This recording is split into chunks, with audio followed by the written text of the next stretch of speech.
शांति। आज है 16 मार्च 2023 की साकार मुरली है। बाबा बोले, मीठे बच्चे, बाबा आया है तुम बच्चों की महफिल में। अभी तुम ज्ञान अमृत की महफिल मना रहे हो। तुम्हारी मुसाफरी अब पूरी हुई, वापस घर जाना है। प्रश्न है, अनेक प्रकार के तूफानों में याद को सहज बनाने की विधि क्या है? उत्तर है, शरीर निर्वाह करते 5-10 मिनट भी बुद्धि को शिव बाबा में लगाने की कोशिश करो। इस शरीर को भुलाते जाओ, मैं अशरीरी आत्मा हूँ, पार्ट बजाने के लिए इस शरीर में आई हूँ। अब फिर अशरीरी बन घर जाना है। ऐसे ऐसे अपने साथ बातें करो। एक सत बाप के साथ बुद्धि का संग हो, दूसरे संग से अपनी संभाल करो तो याद सहज हो जाएगी। गीत बजा है, आ गए दिल में तुम। ओम शांति। बच्चों ने गीत सुना और अर्थ भी बच्चों ने दिल में समझा होगा। फिर भी बाप समझाते हैं, क्योंकि अभी बाप इस महफिल में आए हुए हैं। महफिल तुम्हारी भी है, सारी दुनिया की भी है। भगवान कहते हैं, मैं आता हूँ भक्तों की महफिल में, तो सब भगत ठहरे। उनमें भी फिर खास उन भक्तों की महफिल में आता हूँ जो भगत मुझ परम पिता परमात्मा से वर्षा लेने आए हुए हैं। जिन आत्माओं की बुद्धि में अब परम पिता परमात्मा की याद है, उन्हों की महफिल में हाजिर हूँ। महफिल में कुछ खिलाया पिलाया जाता है।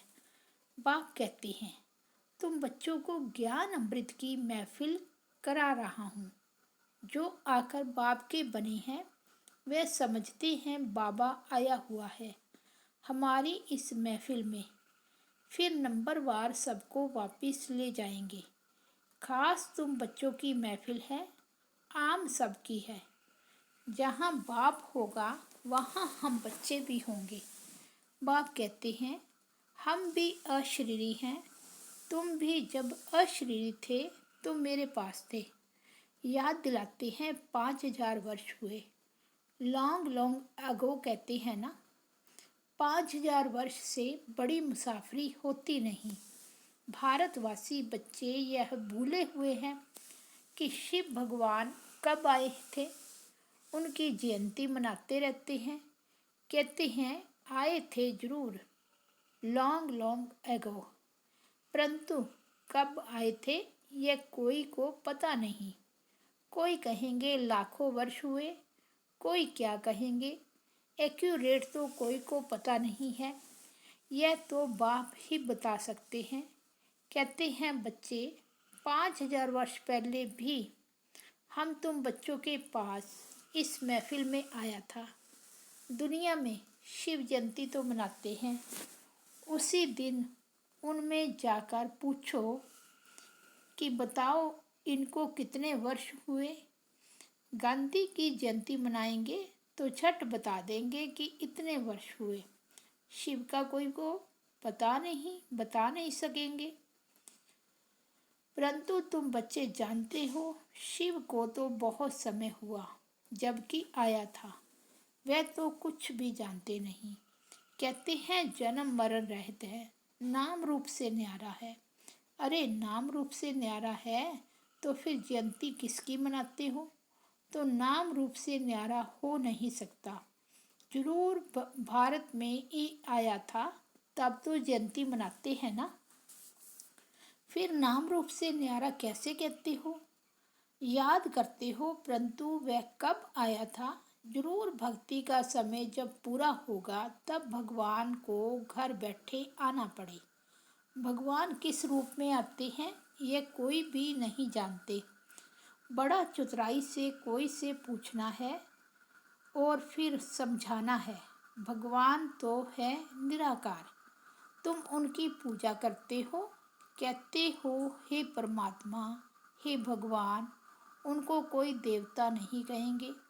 देवताएं हैं ब्रह्मा विष्णु शंकर, तो इन चित्रों पर भी समझाना पड़े।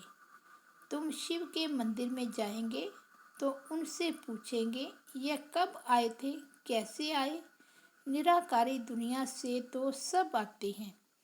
परम पिता परमात्मा को पतित पावन कहते हैं, तो क्या किया, पतित को पावन कैसे बनाया। जरूर साकार में आकर मुख से समझाया होगा, कोई शिक्षा दी होगी। ऐसे ही तो कोई कह ना सके। जरूर मनुष्य तन में ही आएंगे। भगवान आते हैं नई रचना रचने, तो जरूर कोई के तन में आया होगा। गाया हुआ है ब्रह्मा मुख से मनुष्य सृष्टि रची गई। ब्राह्मण सृष्टि नाम नहीं लिखा हुआ है। ब्रह्मा मुख कवल से मनुष्य रचे जाते हैं, तो जरूर ब्रह्मा के बच्चे ब्राह्मण ही होंगे। प्रजापिता ब्रह्मा ने तो जरूर ब्राह्मण ब्राह्मणियाँ रचे होंगे। सिर्फ मेल रचे तो वृद्धि कैसे हो, सिर्फ फीमेल रचे तो भी वृद्धि कैसे होगी। इसलिए दोनों ही हैं, ब्रह्मा कुमार और कुमारियाँ, नहीं तो ब्राह्मण संप्रदाय कैसे बने। परम पिता परमात्मा रचता बेशक है। ब्रह्मा द्वारा मनुष्य सृष्टि रची जाती है, तो जरूर ब्रह्मा तन में आना पड़ता होगा। यह बातें जो अच्छी रीति समझकर और धारण करेंगे वही फिर समझा सकेंगे। जो पूरे राजयोगी होंगे, बाप को और राजाई को याद करते होंगे, जिनके लिए ही बाबा कहते हैं बच्चे सब दर्शन चक्रधारी बनो। सब तो पूरा याद करते नहीं हैं। बाबा के पास आते हैं, कहते हैं ज्ञान तो सहज है, चक्कर को भी समझा है। 84 जन्मों का राज भी ठीक समझा है। 84 जन्म तो जरूर लेने हैं, और जो पहले नंबर वाले हैं वही 84 जन्म लेंगे। यह तो सब ठीक है, परंतु याद में रहना यह बड़ा मुश्किल है। योग में अनेक प्रकार के तूफान आते हैं, उनको कैसे वश करें, उसका उपाय क्या है। कौन सा टाइम है जिसमें अच्छी रीति याद कर सके। तो बाबा ने समझाया, यूं तो चलते फिरते उठते बैठते याद करो। अभी तुम यहाँ बैठे हो, हम तुमसे पूछते हैं स्त्री को याद करते हो।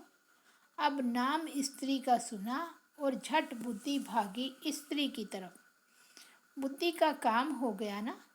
वैसे ही तुम भल कोई भी काम शरीर निर्वाह अर्थ करो, परंतु शिव बाबा के पास बुद्धि लगाने की कोशिश करो। 5 मिनट 10 मिनट भी याद करो। हाँ, यह माया भी विघ्न जरूर डालेगी। तूफान बड़ी जोर से आएंगे डगमगाने के लिए, परंतु फिर भी तुम अपना पुरुषार्थ करते चलो। इस शरीर को भुलाना अथवा बाप की याद में रहना बात एक ही है। अपने को आत्मा अशरीरी समझना पड़े। मैं असुल अशरीरी था, पाठ बजाने के लिए यह शरीर लिया है, फिर अशरीरी बन घर जाता हूँ। बुद्धि में सिर्फ बाप और घर, बाप का घर याद हो। बाप का घर वही है जहाँ अब जाना है। फिर यह बुद्धि में है कि बाप की प्रॉपर्टी है सतयुग, तो एक बाप की याद से वह भी याद आएगी। भक्ति मार्ग अथवा ज्ञान मार्ग में बुद्धि तो और तरफ जाती है। कन्या की सगाई हो जाती है तो फिर एक दो कोई याद रहती है। भक्ति में कोई बैठेंगे तो भी माया विघ्न डालती है। बुद्धि धंधे आदि तरफ चली जाएगी। माया की दुश्मनी है ना। भगत देवताओं को याद करेंगे तो भी बुद्धि और तरफ भागेगी। माया बुद्धि को ठिकाने लगने नहीं देती है। ऑफिस में जाते हो तो भी उसी कार्य में बुद्धि रहती है।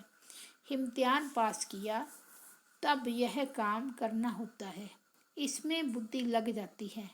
अव्यक्त चीज में बुद्धि लगाने से माया हैरान करती है। भक्तों को भी बड़ी मुश्किल से साक्षात्कार होता है। जब बहुत तीव्र भक्ति करते हैं तब बाप खुश होते हैं। अभी तो भक्ति की बात ही नहीं, अभी तो है नॉलेज। वास्तव में भक्ति भी करनी चाहिए एक की। अव्यभिचारी भक्ति हो तो साक्षात्कार भी हो। आजकल तो व्यभिचारी बन गई है, सबको याद करते रहते हैं, तो बाबा साक्षात्कार भी नहीं कराते हैं। एक में पूरा निश्चय हो तो बाबा साक्षात्कार भी कराएं। तो बाप समझाते हैं मुझ एक को याद करो, मुख से कुछ भी कहना नहीं है। तुम स्त्री को याद करते हो तो कुछ मुख से कहना पड़ता है क्या?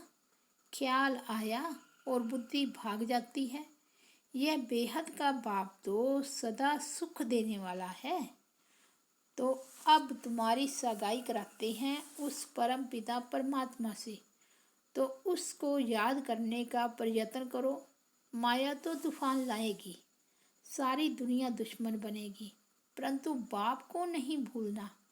जितना बाप को याद करेंगे उतना विकर्म विनाश होंगे। ऐसे तो बहुत मनुष्य होते हैं जो सारा दिन भगवान का नाम भी नहीं लेते। बहुत खराब संग होता है, इसलिए गाया जाता है संग तारे कुसंग बोरे। सत्य परम पिता परमात्मा का संग ही पति से पावन बनाएगा। अभी तो सारी दुनिया पतित है, उनको संग चाहिए पतित पावन का, तो जरूर उनको यहाँ साकार में आना पड़े ना। सत्य है ही एक, सत्य की महफिल में तुम बैठे हो। जानते हो हम आत्माओं का संग अब परम पिता परमात्मा के साथ है। बाप कहते हैं मेरी याद से ही तुम्हारे विकर्म विनाश होंगे। अच्छा संग होगा तो मुरली सुनेंगे। बुद्धि योग एक बाप के साथ लगा रहेगा तो ऐसा संग तारेगा अर्थात पावन बनाएगा। पावन बनने बगैर उनके पास कोई जा नहीं सकते। बाप खुद ही सिखलाते हैं मेरे साथ कैसे योग लगाओ। पढ़ाने लिए खुद आकर सन्मुख होते हैं। बुद्धि का योग और संग तोड़ एक संग जोड़ना है, तब विकर्म विनाश होंगे और कोई उपाय है नहीं। पावन दुनिया है स्वर्ग, वहाँ के सुख अपार हैं। ऐसे नहीं वहाँ भी दुख है दैत्य हैं, वहाँ तो दुख का नाम निशान नहीं रहता, सो भी 21 जन्मों के लिए। बाप तो यहाँ आकर पढ़ाते हैं भगवानो वाच, हम तुमको राजाओं का राजा बनाने सहज राजयोग सिखाता हूँ। मनुष्यों की बुद्धि में तो श्री कृष्ण का ही चित्र आ जाता है।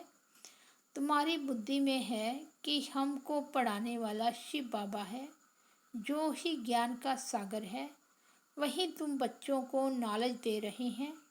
यह है सब दर्शन चक्रधारी त्रिकालदर्शी बनना। त्रिकालदर्शी माना तीनों कालों को जानना, सृष्टि के आदि मध्य अंत को और तीनों कालों को जानना। मूल वतन सूक्ष्म वतन स्थूल वतन को भी तुम जानते हो। तुम्हारे में भी नंबरवार पुरुषार्थ अनुसार जानते हैं। बाकी इसमें तकलीफ कोई नहीं है। शरीर निर्वाह भी करना है। ऐसे नहीं कहा जाता कि कन्या को भी शरीर निर्वाह अर्थ माथा मारना है। कन्या को पति के पास रहना है, शरीर निर्वाह पति को करना है। कन्या को भी अपने पैरों पर खड़ा रहना है। एक कहानी है ना, एक कन्या ने बाप को कहा मैं अपना नसीब खाती हूँ, तो तुम कन्याएं भी अपना पुरुषार्थ कर रही हो। जितना पढ़ेंगे श्रीमत पर चलेंगे तो 21 जन्म राज्य करेंगे। कन्याओं का काम है पढ़ना और ससुर घर जाना। तुमको भी विष्णुपुरी स्वर्ग में भेजा जाता है। जितना पढ़ेंगे उतना ऊंच पद पाएंगे। वे तो ऐसे ही करके कहानी सुनाते हैं। सच्ची सच्ची बात यहाँ की ही है। बाप खुद बैठ उनका रहस्य सुनाते हैं। तुम सब कन्याएं हो, अदर कन्या भी अपना जीवन बना रही है। बाप ऐसे कर्म सिखलाते हैं जो कभी दुखी व विधवा नहीं होना पड़ेगा, परंतु विरला ही कोई ऊंची तकदीर बनाते हैं। कोई तो बनाते बनाते फिर आश्चर्यवश भगंती हो, ऐसे बाप को भी फारगती दे देते हैं, डाइवोर्स भी दे देते हैं। क्योंकि शिव बाबा बाप भी है तो पतियों का पति भी है। ऐसे बाप को बच्चे फारगती दे देते हैं, तकदीर को लकीर लगा देते हैं। सजनी है तो भी डिवोर्स देने से कोड़ी तुल्य बन पड़ेगी। यह भी गाया हुआ है, आश्चर्यवंत डिवोर्स देवंती, फारगती देवंती। जिस बाप से 21 जन्म का राज्य भाग्य मिलता है, उनको भी फारगती दे देते। कोई तो आकर बाप का बनेंगे, कोई फिर महामूर्ख भी बनेंगे, जो फारगती भी देंगे, डाइवोर्स भी देंगे। चलन से ही मालूम पड़ जाता है। विकार में जाते रहते, फिर छिप छिप कर बैठ जाते, फिर लिख भेजते हैं, बाबा भूल हो गई, क्षमा करो। अब 100 गुना दंड तो चढ़ गया, वह कैसे कैंसिल हो। सच बताने से आधा माफ भी हो जाए, इसलिए बाबा कहते हैं छिप कर कभी विकार में नहीं जाना, ना फैमिलिटी में ही आना है। क्रोध भी बहुत भारी भूत है, बहुतों को दुख देते हैं। बाप को 5 विकारों का दान दे, फिर वापस ले तो पद भी भ्रष्ट हो जाएगा। अच्छा, मीठे मीठे सिकिलदे बच्चों प्रति माता पिता बाप दादा का याद प्यार और गुड मॉर्निंग। रूहानी बाप की रूहानी बच्चों को नमस्ते। हम रूहानी बच्चों की रूहानी बाप दादा को याद प्यार, गुड मॉर्निंग और नमस्ते। धारणा के लिए मुख्य सार। फर्स्ट पॉइंट है, अपनी ऊंच तकदीर बनाने के लिए विक्रम विनाश करने का पुरुषार्थ करना है, पढ़ाई पर पूरा ध्यान देना है। दूसरा, कुसंग से अपनी संभाल करनी है, पतित पावन बाप के संग से स्वयं को पावन बनाना है। वरदान है, सुदर्शन चक्रधारी बन हर कर्म चरित्र के रूप में करने वाले, माया जीत सफलता मूर्त भाव। जैसे बाप के हर कर्म चरित्र के रूप में गाए जाते हैं, ऐसे आपके भी हर कर्म चरित्र के समान हो। जो बाप के समान सुदर्शन चक्रधारी बने हैं, उनसे कभी भी साधारण कर्म नहीं हो सकते। सुदर्शन चक्रधारी की निशानी ही है सफलता स्वरूप। जो भी कार्य करेंगे उसमें सफलता समाई हुई होगी। सुदर्शन चक्रधारी माया जीत होने के कारण सफलता मूर्त होंगे, और जो सफलता मूर्त हैं वह हर कदम में पद्मा पद्मपति हैं। स्लोगन है, खुशी के समृद्ध संकल्पों की रचना करो तो तन मन से सदा खुश रहेंगे। अच्छा, ओम शांति।